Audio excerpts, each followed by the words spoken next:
Awaken, maskless one. The stage is set.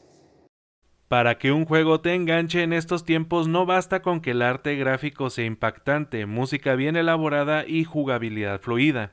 Además debe de contener una historia que te atrape, personajes con cuales puedas empatizar y algo que te motive a terminarlo, que te sientas parte de la historia y busques el desenlace. Últimamente las temáticas se están expandiendo hacia usar hechos históricos y folclore de algunas culturas para dar vida a nuevos títulos. Esto genera distintos tipos de experiencias. Para quien conoce el trasfondo genera expectativa y si es bien usado el recurso termina en algo inolvidable. Pero para quien le pasa por alto la inspiración o desconoce el tema, puede ser solo una experiencia más o adentrarle en una nueva cultura. Hola, soy Demure y déjate platico las referencias que quizás no entendiste de Enotria, The Last Song, el Souls italiano que pudo competir con los grandes. Aviso que el presente video contiene spoilers, así que sin decir más, comencemos. En varios juegos de la actualidad se traen muchos temas de folclore o referencias, pero no muchas de las veces son captadas como en el caso de Nine Souls, que Red Candle Games describió como un Tao Punk, una historia futurista distópica usando el panteón taoísta para su argumento. Literalmente estamos en el cuento en el que Yi destruye a los soles, usando como personajes a los dioses del panteón taoísta, adaptando todo el folclore y filosofía expuestas en él, para una historia muy al estilo de los relatos de los Anunnaki de los sumerios descritos en el 12º planeta.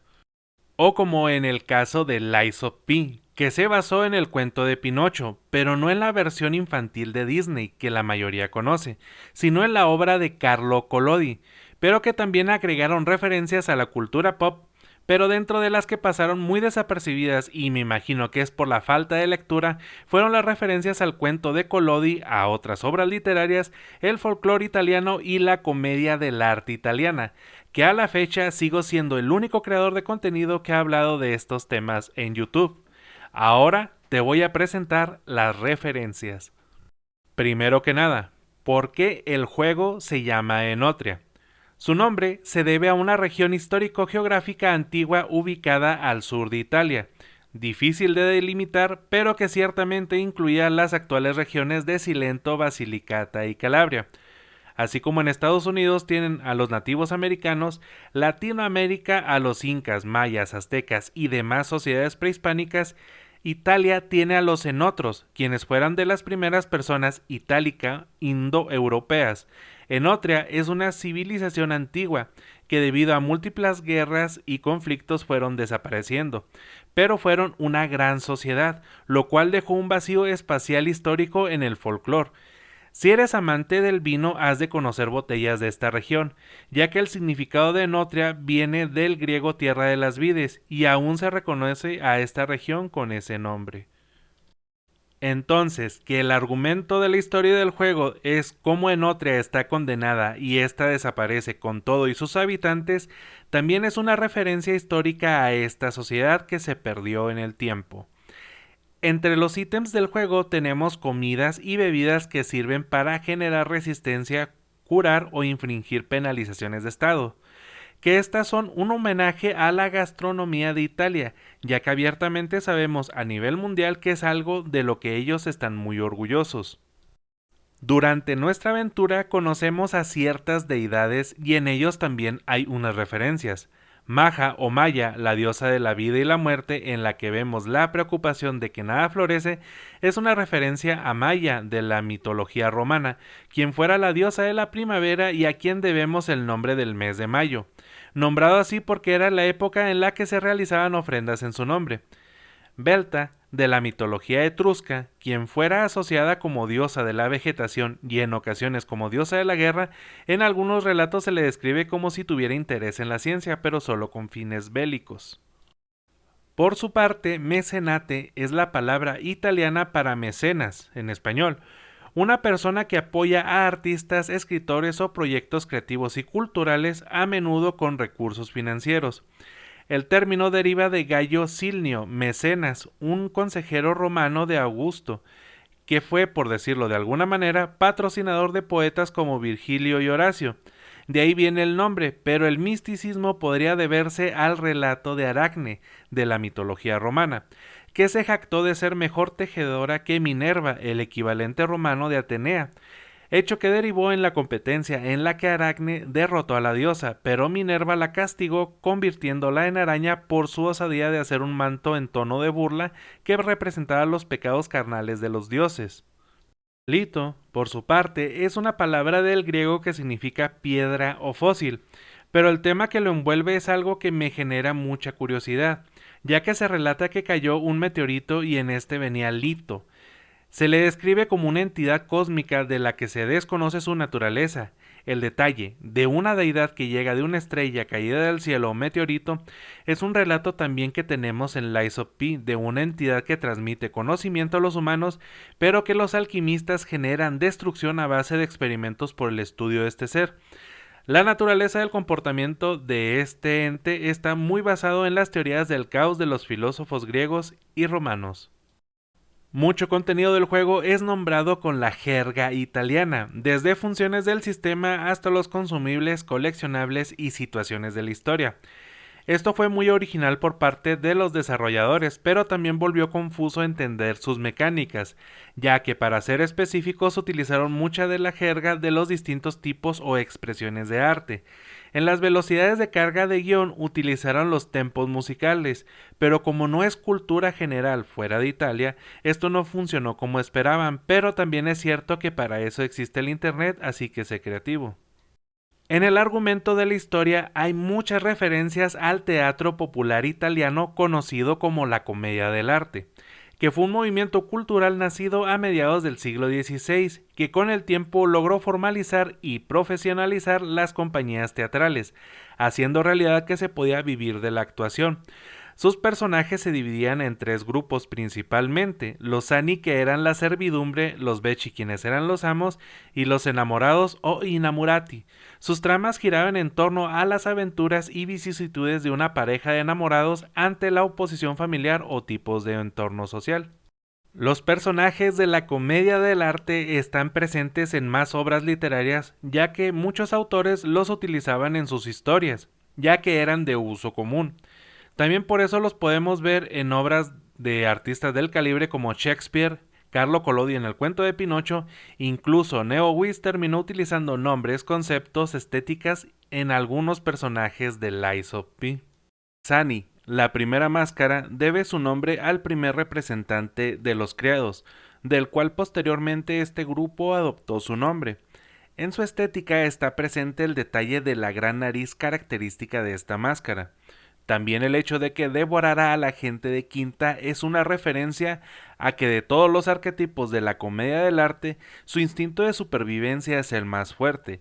Sani siempre tiene hambre, lo que lo lleva a una visión utópica donde todo es comestible, como los glotones en las procesiones del carnaval.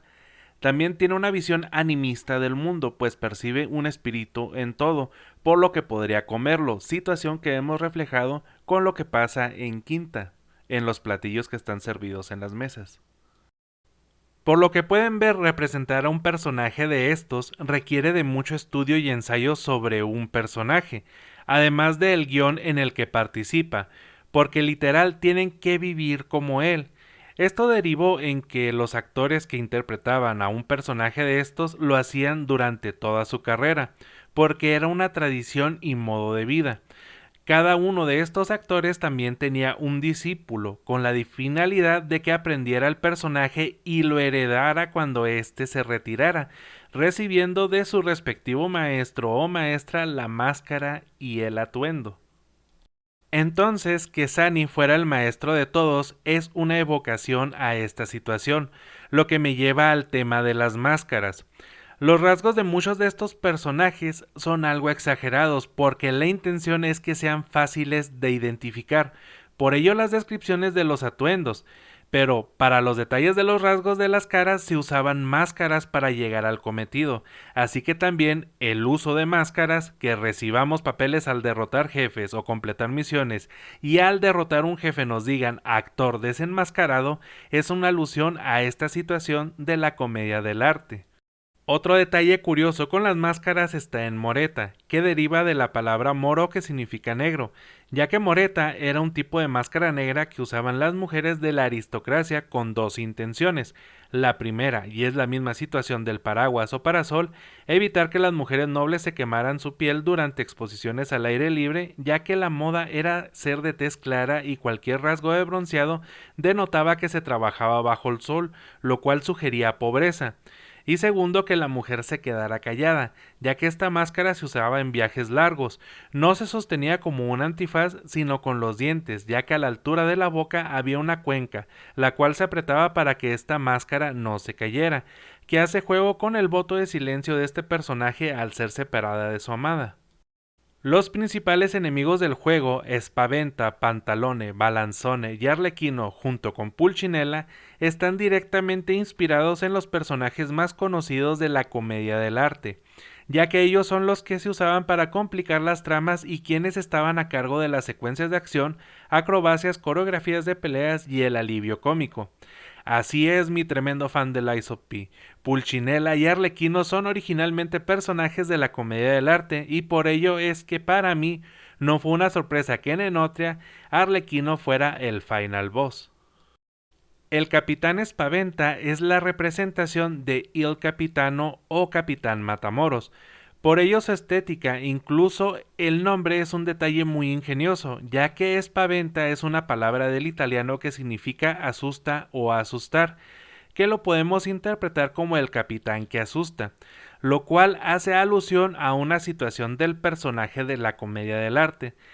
Las descripciones son tan detalladas que incluso están descritos defectos de cada personaje, y el capitano es un cobarde que hace de bravucón para ocultar este detalle, lo cual en realidad es la naturaleza de cualquier bully. Por ello, que el que nos grite y nos hable con fuerza es una fiel representación del personaje, que su arma sea ruidosa también es una inspiración muy acertada. Pero la magia está en su segunda fase, en la cual corre y nos lanza ataques a distancia mientras grita desesperadamente por ayuda e invoca soldados para que nos ataquen. Si lo notaron, su nombre cambió a Spaventa, el gran cobarde, pues es por los detalles que comenté anteriormente. Balanzone está inspirado en Dottore y su nombre viene de uno de tantos con los que se nombró a este arquetipo. Un personaje que finge ser un estudioso, pero que en realidad es un ignorante que busca conocimiento. Varios aspectos desde su acento al hablar y usar incorrectamente terminología denotan su ignorancia, lo cual se usaba como alivio cómico. Por su parte, Pantalone está completamente inspirado en su homónimo de la comedia del arte, que se caracterizaba por ser un mercader avaricioso que fingía ser un as para los negocios, situaciones en ambos personajes que solían meterlos en los líos que terminaban por arruinar sus ambiciones, que se reflejó con lo que sucede en Liturnia. Pulcinella representa a su homónimo de la comedia del arte. Algo que debo agregar es que los personajes ajenos a los enamorados tienen dos versiones de sus seres, una versión de luz y una oscura. Pueden usarse como aliados o como enemigos y para ambas situaciones hay descripciones detalladas. Por ello, estos personajes necesitan de varios años de estudio y de práctica para ser bien representados. Este juego se inspira en todos los detalles posibles para el diseño de los personajes. El hecho de que Pulcinella termine siendo la boss fight secreta es una referencia a esta dualidad en los personajes, además de que este use un arma pesada es una referencia al garrote que originalmente se usaba en la comedia del arte italiana. Por su parte, Arlequino representa a su homónimo de la comedia del arte, y para cualquier jugador que tuviera nociones del teatro popular de Italia, no fue una sorpresa que este fuera el final boss del juego, porque sin dudas este es el personaje más complejo de la comedia del arte italiana. Supera en intimidaciones y en destreza de batalla a El Capitano, es más inteligente que Dottore, además de que genuinamente sus planes son meticulosamente elaborados. Incluso es más malvado y cruel que Pantalone, sobre todo más filosófico que Pulcinella. Este grupo, que conformaban los principales enemigos del juego, el hecho de que se hicieran llamar los actores, es una referencia a una situación de ellos mismos dentro de los dramas y acontecimientos de los relatos de la comedia del arte italiana. Ellos buscaban ser los protagonistas y cambiar su estatus en la sociedad, ya que principalmente estos personajes se utilizaban para satirizar las situaciones y acciones de la gente pobre que aspiraba a la nobleza. Por último, el hecho de que nuestro personaje sea una marioneta es porque también existió el teatro de marionetas para representar los dramas de la comedia del arte, además de que con las marionetas era más fácil resaltar las características exageradas descritas de los personajes y llevar a cabo los actos de acción, aparte de hacerlos entretenidos para los niños. Bueno, hasta aquí con el video. Déjame agradecerte sinceramente si te has quedado hasta el final. Si te ha gustado el contenido, te invito a que te suscribas, me regales un poderoso like y compartas con un amigo al que le interesen estos temas, o alguien que quiera saber más del juego o con algún italiano que conozcas por ahí, que esto me ayuda a estar motivado y seguir compartiendo contenido como este. Sígueme en mis redes, para que me ayudes a superar los retos que YouTube y Twitch me piden, así que sin decir más, adiós.